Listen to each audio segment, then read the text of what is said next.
اس کہانی کا عنوان ہے روشنی کا سفر۔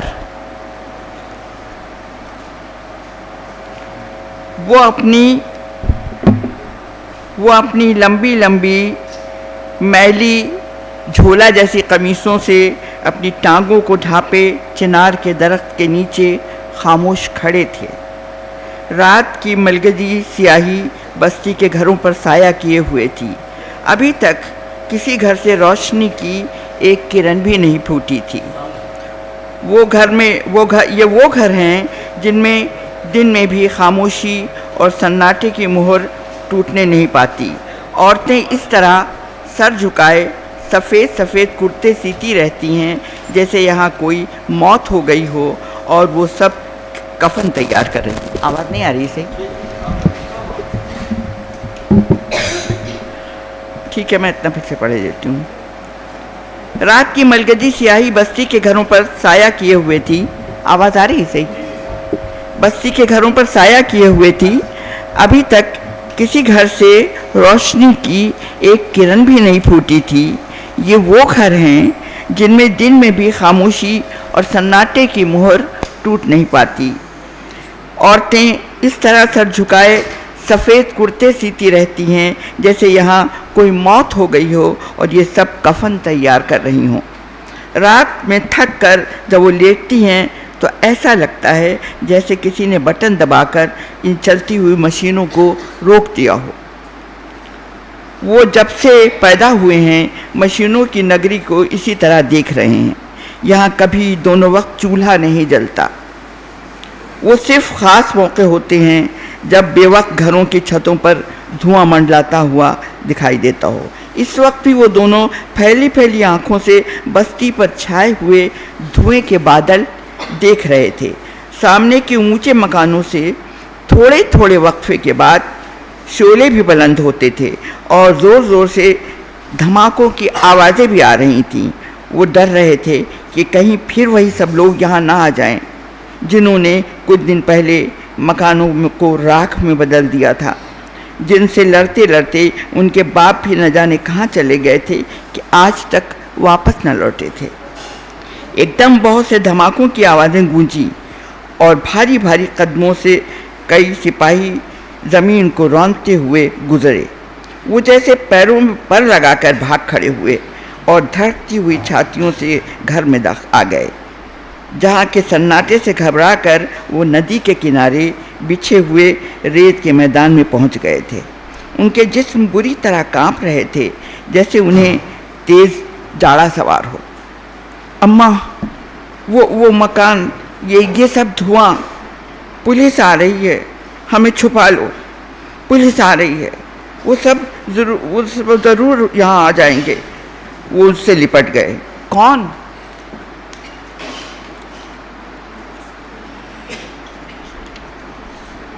وہ جنہوں نے ہمارے گھروں کا دروازہ جلا دیا تھا، ہماری پتنگیں پھاڑ ڈالی تھیں۔ اس کی نظریں اپنے گھر کے دروازے کی طرف اٹھ گئیں جہاں پٹ کے بجائے ٹاٹ کا پھٹا ہوا پردہ لٹک رہا تھا۔ تم میرے بچوں، تم بیکار؟ نہیں اماں، تم نہیں جانتی ہو، ابھی ہم لوگوں نے ایک فقیر کو دیکھا تھا، بالکل ویسا ہی لمبی داڑھی والا ڈراؤنا جس نے ابا کے سر پر لاٹھی ماری تھی۔ یہ سب کیا باتیں کر رہے ہو تم؟ پھر ہمیں بتاؤ، یہ سب گھروں سے دھواں کیوں اٹھ رہا ہے؟ وہ سامنے والے گھروں سے چنگاریاں اٹھتی ہوئی کیوں دکھائی دے رہی ہیں؟ یہ بندوق کی آوازیں کیوں آ رہی ہیں؟ یہ سب کیا ہے؟ کیا پھر لڑائی جھگڑا ہوگا؟ اماں، کیا پھر وہ سب ہمارا گھر لوٹ کر لے جائیں گے؟ نہیں، جیسے وہ خود اپنے آپ سے باتیں کر رہی ہو۔ پھر اس کی آنکھیں چمکنے لگیں۔ اب میں سمجھی تم کیوں پریشان ہو۔ ارے پاگل ہو، آج شب برات ہے، یہ سب اونچے مکانوں والے خوشیاں منا رہے ہیں، سب گھروں میں حلوہ بنایا جا رہا ہے، جبھی تو سارے گھروں سے دھواں بکھرا ہوا ہے۔ میں بھی تو حلوہ بناؤں گی تمہارے لیے۔ اور یہ کہتے کہتے جیسے اس کی آواز ٹوٹنے لگی۔ وہ تعجب سے اس کی طرف دیکھ رہے تھے۔ ایسا نہیں تھا کہ وہ رات ان کی زندگی میں پہلی بار آئی ہو، لیکن جب بھی آئی تھی اسی طرح جل دے کر نکل گئی تھی۔ کہ انہیں پتہ ہی نہیں چلتا تھا کہ کوئی دن ایسا بھی ہوتا ہے جب اپنے گھر میں بھی حلوہ بنایا جاتا ہے اور ساری رات گھروں میں دیا روشن رہتا ہے۔ انہوں نے تو ہمیشہ سے چپاتی پر رکھا ہوا دوسرے کے گھروں سے آیا ہوا فاتحہ کا حلوہ ہی کھایا تھا، اسی لیے ان کی آنکھوں میں بے یقینی تھی۔ ہاں میں آج تمہارے لیے خود حلوہ بناؤں گی، آج ہمارا تہوار ہے، ہمارے نجات کا دن ہے، میں خدا سے دعا مانگوں گی وہ ہمارے گھروں میں بھی روشنی کی کرنیں اتارے گا، میں آج رات بھر عبادت کروں گی، آج کی رات ہمارے بچھڑے ہوئوں کی روحیں ملنے آتی ہیں، شاید تمہارے ابا بھی اس کے پتھریلے دیدوں سے پانی کے سوتے پھوٹ نکلے۔ نہیں انہیں نہ بلانا، نہیں تو ان کے ساتھ وہ آگ اگلنے والے دیو بھی آ جائیں گے جنہیں مارنے کے لیے ابا گئے تھے، وہ ہمیں بھی پکڑ لے جائیں گے۔ نہیں میرے لال نہیں، تم کیوں ڈرتے ہو؟ اب کبھی ایسا نہیں ہوگا، میں خوب مضبوط دروازے بنواؤں گی، انہیں کوئی نہیں توڑ سکے گا۔ وہ ان ڈرے سہمے ہوئے مایوس چہروں کو دیکھ رہی تھی جنہیں اتنے دکھ ملے تھے کہ ان کا زندگی پر سے اعتبار ہی اٹھ گیا تھا۔ دیکھو میرے ہاتھ دیکھو، یہ کتنے مضبوط ہیں، کتنے طاقتور ہیں۔ اس نے اپنے چوڑیوں سے بے نیاز کھردرے سخت ہاتھوں کو اونچا اٹھایا۔ جو ہاتھ بھی ہماری طرف اٹھیں گے میں انہیں یوں مروڑ دوں گی۔ اس نے اپنے ہاتھوں کو جنبش دی اور چہرے پر فولاد کی سی سختی پیدا کر لی، لیکن اداسی کے بادل برسنے کو اب بھی آنکھوں میں جگہ بنا رہے تھے۔ وہ مایوسی سے ادھر ادھر تک رہی تھی، جیسے اس رنگ کی تلاش میں ہو جو دور بہت دور اس دنیا میں لے جائے جہاں انسان نہ بستے ہوں، یا پھر ایسے کسی گہرے کنویں کو ڈھونڈ رہی ہو جس کی تہ میں اتر کر وہ زمین کے اس بے ہچ پرت سے چھپ کر پناہ لے لے، جہاں اپنوں پرایوں کا احساس نہ ہو۔ لیکن چاروں طرف تو وہی زمین تھی جو بہت سخت تھی اور وہی آسمان تھا جو بہت دور تھا۔ اس نے انہیں بہلانا چاہا۔ ارے وہ سامنے کے گھروں سے انار چھوٹ رہے ہیں، دیکھو دیکھو آگ کے پھول کتنے خوبصورت لگ رہے ہیں، تم بھی چمکنے والی پھلجھڑیاں اور انار خرید لاؤ۔ اس نے اپنی آنچل میں بندھے چھوٹے چھوٹے سکوں کو مٹھی میں بھر کر ان کی طرف بڑھایا، اور ایسا کرتے کرتے ٹپ ٹپ دو موٹے موٹے آنسو اس کی آنکھوں سے نکل کر زمین میں جذب ہو گئے۔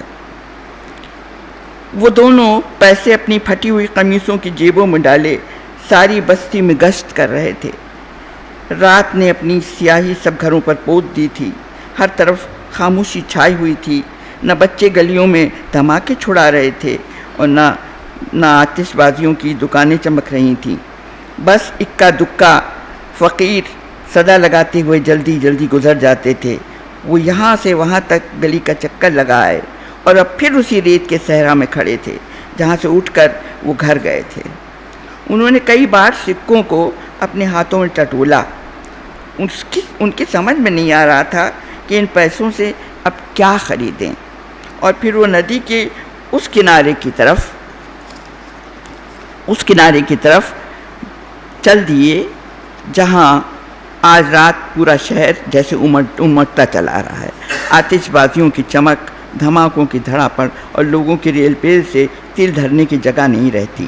ندی کا پانی سر پر چراغ لے کر لوگوں کو راستہ دکھانے کی کوشش کو روشن کرنے کو چل دیتا ہے۔ ناؤ میں رکھے ہوئے حلوے کے کونڈے ہر منہ کو میٹھا کر دیتے ہیں۔ کتنی ہی مرادیں دریا کے سینے سے لگی ہوئی خضر کو ڈھونڈنے چل پڑتی ہیں۔ وہ بھی اس سیل نور کو دیکھنے کے لیے پل کی محراب والی ریلنگ تھامے کھڑے ہوئے تھے۔ رات کے سناٹے میں پانی کی آواز اس طرح سنائی دے رہی تھی جیسے کوئی اندھیرے میں بیٹھا سسکیاں بھر رہا ہو۔ اس ملگجی روشنی میں پانی دھندلے آئینے سے لگ رہا تھا، دور دور تک کوئی نہ تھا، جیسے اس آئینے میں اپنا مست شدہ چہرے دیکھنے کی کسی میں تاب نہ ہو۔ کرفیو نے سب پیروں کو باندھ دیا تھا، اور وہ بھی پل کی سونی گود سے حقیر ذروں کی طرح لپٹے کھڑے تھے، ذرے جنہیں کوئی نہیں اٹھاتا، پیروں تلے روندا جانا ہی جن کی قسمت ہے۔ وہ دبکے ہوئے کھڑے اس سکوت کو اپنے دلوں کے قبرستان میں اتار رہے تھے، بار بار وہ ندی کے کنارے تک جاتے اور پھر مایوس ہو کر واپس لوٹ آتے، اور پھر وہ نہ جانے کیا فیصلہ کر کے ایک سنسان راستے کی طرف چل دیے۔ دریا کے کنارے گیلی مٹی میں قدم رکھتے وہ ایک سمت چلے جا رہے تھے۔ لمبی گھاس میں ان کے جسم چھپ گئے تھے، لیکن پھر بھی وہ ڈر ڈر کر پیچھے مڑ مڑ کر دیکھتے تھے، کہیں پیچھے سے کسی نے آ کر چھرا مار دیا تو کیا ہوگا۔ اور یہ کوئی بڑی بات نہیں تھی، ابھی کچھ ہی دن پہلے تو یہاں خون کی ندیاں بہہ گئی تھیں، کئی کٹی پٹی لاشیں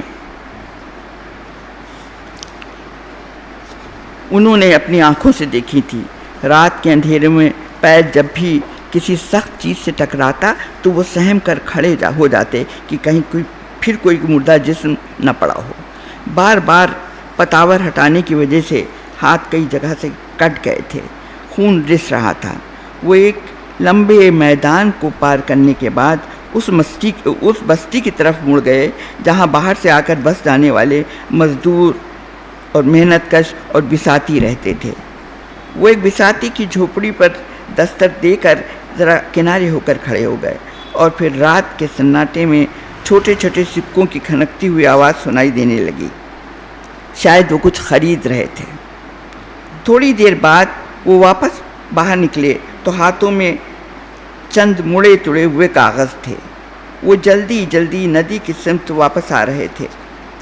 پہرا دینے والے سپاہی گشت کرتے ہوئے رک کر پل کے میناروں سے ٹک کر کھڑے ہو گئے تھے، اور اس وقت ان کی جامد شبیہیں بالکل پتھر کے مجسموں کی طرح لگ رہی تھیں۔ سناٹا دیکھ کر وہ جلدی جلدی آگے بڑھ رہے تھے۔ پھر وہ ندی کی گیلی ریت میں گھٹنوں پر ہاتھ رکھ کر جھک کر کھڑے ہو گئے۔ تھوڑی دیر تک وہ ہلکورے لیتے ہوئے گومتی میں نہ جانے کیا تلاش کرتے رہے۔ شاید وہ یہ اندازہ لگا رہے تھے کہ یہ اٹھتی ہوئی لہریں کتنی دور تک جاتی ہیں۔ پھر انہوں نے اپنی جیب سے وہ عریضے نکالے تھے جو کچھ دیر پہلے خرید کر لائے تھے، اور انہیں ندی کی ڈبڈباتی آنکھوں پر پھینک دیا۔ اچانک پولیس کی نظریں ان حرکت کرتے ہوئے سائیوں پر پڑی اور وہ لاٹھیاں لے کر دوڑ پڑے۔ خوف سے ان کی گھگی بن گئی تھی۔ وہ کانپتے ہوئے پیروں نے بڑھنے سے انکار کر دیا۔ انہیں اپنی موت چاروں طرف منڈلاتی نظر آنے لگی۔ جب کچھ سمجھ میں نہ آیا تو وہیں چہرے گھٹنوں میں چھپا کر بیٹھ گئے۔ پولیس کے لٹھ بند سپاہی سر پر کھڑے تھے۔ ان کے خوفناک چہرے دیکھ کر ہی ان کی گھگی بندھی ہوئی تھی۔ سہم کر وہ ہاتھ جوڑ کر کھڑے ہو گئے۔ ان کی پھیلی ہوئی آنکھیں آنسو بہانا بھی بھول گئی تھیں۔ کیا کر رہے تھے یہاں؟ ابھی تم لوگوں نے جو ندی میں کیا پھینکا ہے؟ کہتے کہتے اپنی ٹارچ کی روشنی میں ندی پر ڈالی۔ پانی کی سطح پر پھڑپھڑاتے ہوئے عریضے اب روشنی کی گرفت میں تھے۔ سپاہیوں نے ہاتھ بڑھا کر ایک پرچہ اپنے ہاتھ میں اٹھا لیا، اور اس میں درج خواہشیں جیسے دل کو چیرنے لگیں۔ اللہ میاں، پتہ نہیں ہماری یہ دعا آپ تک کیسے پہنچے گی۔ ہمیں یہ تہوار بالکل اچھے نہیں لگتے، جس میں گھر جلا دیے جاتے ہیں، جس میں اماں روتی ہیں اور ابا واپس نہیں آتے۔ اب کوئی ایسی شب برات بھیج جس میں اماں کی آنکھوں میں آنسو نہ ہو اور ہمارے گھر میں بھی رات بھر روشنی رہے۔ لاٹھی کو تھامنے والے ہاتھوں نے ہاتھ اس طرح کانپ گئے جیسے ان خواہشوں کا بوجھ نہ اٹھا پا رہے ہوں، اور پھر ان کانپتے ہوئے ہاتھوں نے اس کاغذ کو تہہ کر کے پھر دریا کے سینے پر رکھ دیا۔